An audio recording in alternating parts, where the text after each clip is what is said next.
تمہارا پروردگار خوب جانتا ہے کہ تم اور تمہارے ساتھ کے لوگ کبھی 2/3 رات کے قریب اور کبھی آدھی رات اور کبھی تہائی رات قیام کیا کرتے ہو، اور اللہ رات اور دن کا اندازہ رکھتا ہے۔ اس نے معلوم کیا کہ تم اس کو نبھا نہ سکو گے تو اس نے تم پر مہربانی کی، پس جتنا آسانی سے ہو سکے اتنا قرآن پڑھ لیا کرو۔ اس نے جانا کہ تم میں بعض بیمار بھی ہوں گے اور بعض اللہ کے فضل یعنی معاش کی تلاش میں ملک میں سفر کریں گے اور بعض اللہ کی راہ میں لڑیں گے، تو جتنا آسانی سے ہو سکے اتنا قرآن پڑھ لیا کرو، اور نماز قائم کرتے رہو اور زکوٰۃ ادا کرتے رہو اور اللہ کو نیک نیتی سے قرض دیتے رہو،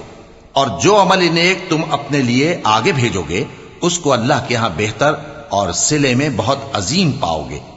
اور اللہ سے بخشش مانگتے رہو، بے شک اللہ بخشنے والا ہے، مہربان ہے۔